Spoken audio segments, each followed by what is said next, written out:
Hello tout le monde, je vous retrouve dans une nouvelle vidéo et aujourd'hui on va parler de mental. C'est vrai que vous êtes très nombreux à me dire mais t'as un mental de fou, je sais pas comment tu fais pour le travailler, est-ce que ça se travaille, c'est impressionnant. Je sais pas trop comment vous répondre, je sais pas trop comment tourner cette vidéo, mais je vais essayer de vous répondre en utilisant le run que j'ai fait hier, les 70 km de course que j'ai fait hier, parce que je peux vous dire que là le mental, et ben c'est pas qu'il était pas présent, mais c'était vraiment difficile. Donc du coup je vais vous expliquer un petit peu, je vais vous expliquer le déroulement de cette course et ce qui s'est passé dans ma tête au niveau du mental, comment j'ai pu essayer de lutter contre les envies de m'arrêter, contre les mauvaises idées qui m'arrivaient. Donc c'est parti. Donc on est parti le matin à 8 h, c'est vrai que lorsque je pars pour un long run comme ça, dans ma tête je me dis bon, allez Marine, t'as déjà fait ça, j'avais déjà fait 60 km. Essayez de vous fixer des objectifs, par exemple si vous vous fixez 10 km et que pour vous c'est compliqué de faire 10 km, n'essayez pas de voir les côtés négatifs mais surtout essayez de vous dire comment je peux faire, essayez surtout de trouver des solutions. Donc moi je partais pour à peu près on va dire 9 heures de course. Je m'étais dit dans ma tête que le marathon à 42 km, je devais être à 5 heures à peu près pour être dans mes allures, pour pas aller trop vite, pour pas me cramer. Donc je suis partie, là les premiers kilomètres ça allait, j'ai parlé, j'ai pu discuter un petit peu, on a commencé à faire un petit peu les fous, à écouter de la musique. On va s'aimer sur une étoile ou sur un oreiller, au fond d'un train ou dans un vieux grenier.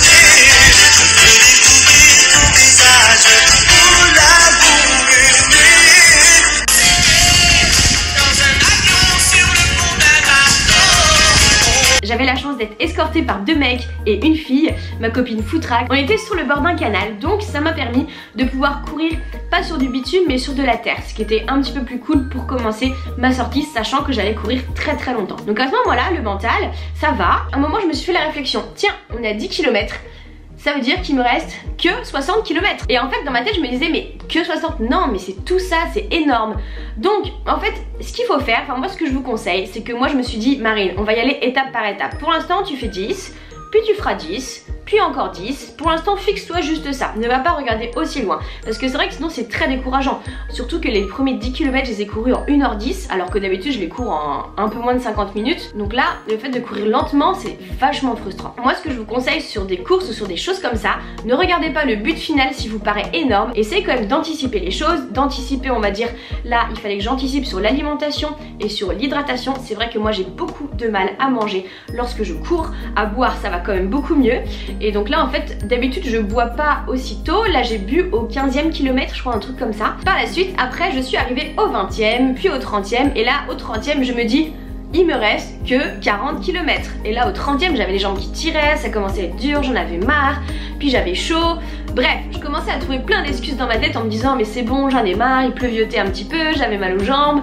Bref, et je me suis dit il me reste à peu près un marathon à courir quoi. Sérieux, c'est impressionnant. Donc là à ce moment là on arrivait vers la ville. Donc ce que je vous conseille lorsque vous faites des choses comme ça, essayez de varier les terrains de jeu. Moi j'ai la chance que Footrack ait préparé un terrain de jeu, c'est-à-dire qu'il soit un petit peu en campagne, un petit peu dans le désert, dans la partie désertique de Lyon. Je suis après retournée dans la ville, là où il y avait plus de gens, dans le parc de la Tête d'Or, etc. Une fois que je suis arrivée au 42e kilomètre, le marathon, j'ai passé mon 42e kilomètre à 4h59, souvenez-vous je devais faire 5 heures pour ce marathon. Donc j'étais contente. Sachez aussi si vous vous souvenez que j'ai eu cette petite contrariété que ma montre Garmin s'est bloquée, complètement bloquée, donc j'étais pas très contente parce que tout mon parcours était dessus, toutes mes allures, donc j'ai été perdue.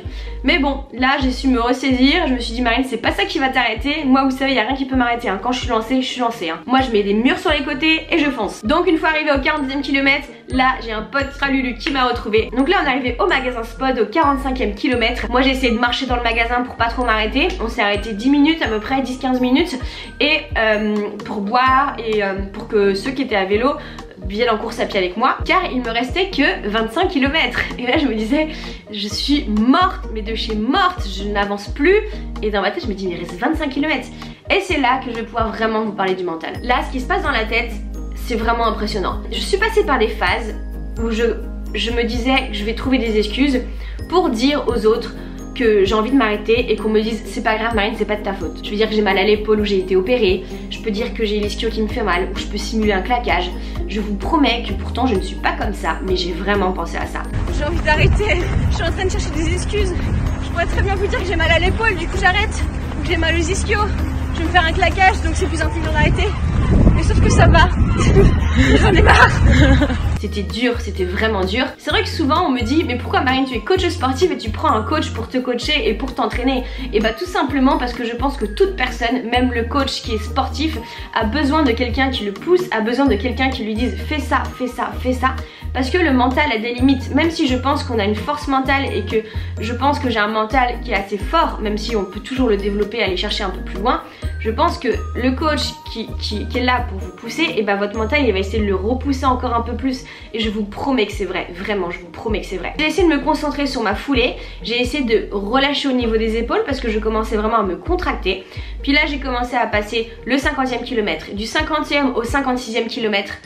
Et ouais, c'est le 56e kilomètre, c'était horrible, le temps ne passait pas, je regardais ma montre, je n'avançais pas, les kilomètres n'avançaient pas. Surtout que je courais vraiment pas vite, je courais entre 8 et 9 km/h. Donc c'était vraiment dur, vraiment dur. C'est là que je me dis, oui j'ai fait le plus dur mais il en reste énormément. Et vous savez qu'en course à pied, pour ceux qui courent, quand on arrive à des longues distances, ce qui nous reste c'est pas plus ça, c'est exponentiel. C'est-à-dire quand on fait un marathon, c'est pas un semi plus un semi, c'est vraiment un deuxième semi qui est beaucoup plus dur en fait. Et là je commençais à me dire mais vraiment je pourrais pas réussir. Je vous promets que j'ai vraiment pensé que je n'allais pas réussir. Je voulais vraiment m'arrêter, je commençais à chouiner, à pleurer un petit peu et je me suis rendu compte, c'est la première fois que ça m'arrivait, que de pleurer ça me faisait utiliser une force énorme. De pleurer ça me crevait encore plus, et c'est là que j'ai vraiment vu que mon corps était fatigué, c'est là que j'ai vraiment vu que mon corps épuisait énormément parce que rien que de resserrer ma couette, mon élastique dans les cheveux, ça me prenait une force, vous ne pouvez pas imaginer. Ou même de regarder ma montre comme ça, une force, alors que c'est des mouvements simples. En fait, je me suis rendu compte que c'était juste les muscles. Dans ces cas-là, moi je vous conseille de faire un point. Vous vous dites, ok, je souffre, j'ai mal, j'en ai marre. Est-ce que j'ai vraiment mal aux muscles? Oui, j'ai mal aux muscles, mais est-ce que je peux continuer? Oui, j'ai pas de claquage, j'ai pas de mauvaise douleur, donc je peux continuer. Ok, est-ce que j'ai mal au cœur? Non, mon cœur il fonctionne normalement, il ne s'emballe pas, il est très bien, donc ça va. Est-ce que j'ai mal autre part? Non. Est-ce que j'ai mal aux articulations? Ça va. Donc je me suis dit Marine, arrête de te plaindre dans ta tête, tu te plains toute seule et t'essayes de te persuader que ça va pas. Alors non, alors là c'est bon, je suis repartie. En général quand ça va pas comme ça, je me claque les jambes. Hop, et on y va quoi. Franchement c'est comme ça que j'essaie de fonctionner, c'est comme ça que j'essaie de me persuader moi-même. Et je vous promets qu'il y a pas mal de gens qui me disent, quand ils me voient sur des courses, avant course ou même pendant des entraînements qui sont assez difficiles, je n'ai pas du tout le même regard et je ne suis pas la même, je suis une autre Marine, genre un peu, pas la fille qui rigole tout le temps, pas la fille qui a le sourire. Là j'ai vraiment le regard déterminé et le regard qui fait un peu peur. Moi je sais que je suis très famille, amie, dès que ça va pas, j'appelle mes amis, j'appelle ma famille, j'appelle les personnes que j'aime et ça me rebooste énormément. Vraiment les gens qui étaient là pour moi, les abonnés qui étaient là pour moi, mes amis qui étaient là pour moi, surtout Footrack qui était là pour moi, c'était d'une aide vraiment mais toute seule j'aurais jamais réussi. Et après on arrive au parc de la Tête d'Or et là on me dit Marine tu fais un grand tour et un petit tour et je me dis mais je ne pourrais jamais. Le grand tour il fait 3 km et quelques et le petit 2 quelque chose, je sais plus exactement. Et après il fallait rentrer au magasin et c'était dur.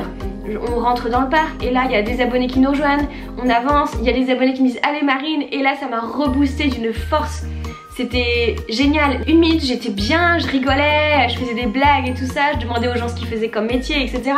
Et 1 minute plus tard je pleurnichais toute seule, j'avais mal, je voyais vraiment tout négativement, je disais c'est nul, de toute façon j'arriverai jamais, qu'est-ce que je fais, c'est vraiment idiot ce que je fais, mais vraiment je le pensais vraiment.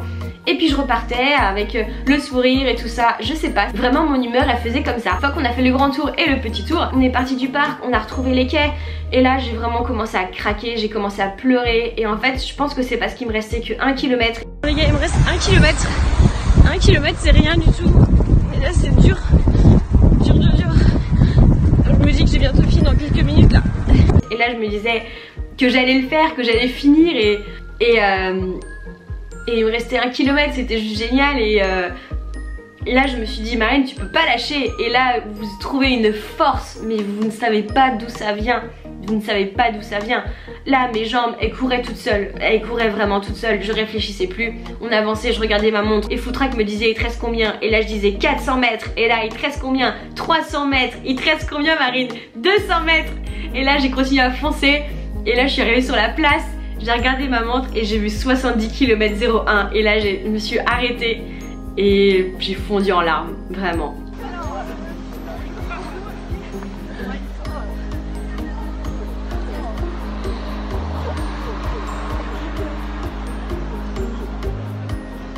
J'étais fière, heureuse, contente, épuisée, je n'en pouvais plus.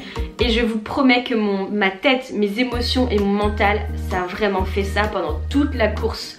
Et c'est ce que j'aime dans le sport. Je vous promets que j'ai du mal à avoir des émotions dans ma vie de tous les jours, j'ai du mal à m'exprimer avec mes émotions dans la vie de tous les jours. Et il y a vraiment que dans le sport où j'ai ce bonheur, cette joie, mais j'ai aussi ces larmes, j'ai aussi ces poussées de rage et ces poussées de force.